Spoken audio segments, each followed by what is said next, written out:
Bonjour et bienvenue dans cette vidéo qui sera une vidéo introductive pour le chapitre des vulnérabilités au niveau du chiffrement WLAN, donc qui est l'autre aspect dont on a parlé. Donc au début on a parlé de tout ce qui concerne l'attaque sur l'authentification. Maintenant on va parler au niveau du chiffrement. Surtout dans cette présentation, ce sera une présentation introductive. On va voir que l'histoire de tout ce qui concerne les chiffrements est une histoire vulnérable depuis le début, donc depuis de la sortie du WEP, donc c'est ce qui était au début par rapport au chiffrement au niveau WLAN, donc etc. Donc on va essayer de voir à quoi ça ressemble. On aura une petite introduction aussi par rapport à chaque type de cryptage, chiffrement, excusez-moi, etc. Donc on va voir comment on va pouvoir bypasser ce dernier. Donc rappelons que ce module concernant les réseaux sans fil est là pour structurer, pour que vous puissiez comprendre et analyser mieux les attaques que vous êtes en train d'effectuer. Sans plus tarder, le plan de la présentation est le suivant. Nous allons commencer par une petite introduction au chiffrement WLAN. On va suivre, comme d'habitude, par un petit listing de toutes les techniques qu'on va pouvoir découvrir ensemble. Donc, il faut savoir que plus on a de meilleures techniques de cryptage, meilleures sont les techniques de décryptage. Donc c'est une sorte de jeu d'échecs entre le hacker et la personne qui est là pour défendre, donc pour se défendre au niveau de la sécurité. Donc il n'y aura jamais, donc il y aura toujours une course contre la montre entre ces deux derniers. Donc c'est un petit jeu de guerre de qui va décrypter le premier le cryptage qui a été instauré. Donc les hackers la plupart du temps le font par estime, donc par ego. Donc on n'a pas vraiment une vue sur l'avenir par rapport aux techniques donc de chiffrement. Donc on a toujours des vulnérabilités. Donc déjà dernièrement on a eu quelques donc même RSA 2048 bits s'est fait craquer en quelques secondes. Donc on peut pas vraiment dire qu'on a une sécurité à 100%. On peut pas dire qu'on est totalement sécurisé. Et ça c'est que les failles qui sont publiques. Donc en mode full or partial disclosure.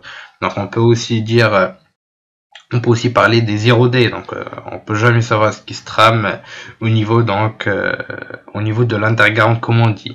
Donc surtout on a eu la démocratisation des réseaux sans fil, donc la plupart des gens, la plupart des maisons, la plupart des entreprises disposent maintenant de réseaux sans fil qui sont malheureusement pas toujours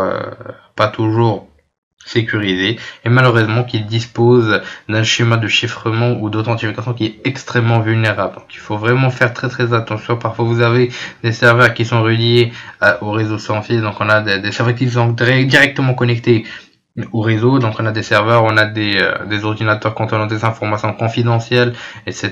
Donc on n'a vraiment pas une certaine veille en sécurité pour savoir à quel point ça peut être dangereux. Donc je rappelle ce qu'on a pu découvrir dans la première et la deuxième formation. Donc l'essentiel, le niveau avancé de la sécurité et le hacking. Donc il faut toujours penser à avoir une certaine sensibilisation par rapport aux réseaux. Donc déjà que l'histoire de tout ce qui concerne le chiffrement au niveau des réseaux sans fil, donc c'était vulnérable depuis le début, donc depuis les années 2000 avec l'instauration des premiers protocoles de chiffrement.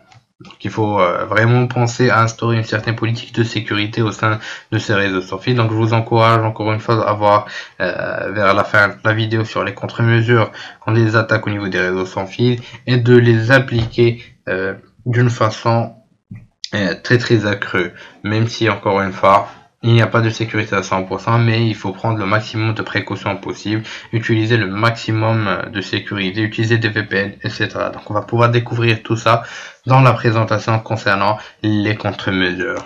Donc on va pouvoir voir pendant ce chapitre, donc c'est surtout une petite introduction au chiffrement, donc comment ça se passe, le niveau, un peu d'histoire aussi, comment ça se trame, donc pour pouvoir bien analyser ce qui se passe. On va aussi voir comment craquer des clés WEP, des clés WPA, WPA2, et bien sûr on aura un chapitre spécialisé dans les attaques sur des WPA Enterprise utilisant des serveurs Radius. Donc principalement, ça sera des attaques sur des certificats mal configurés, etc.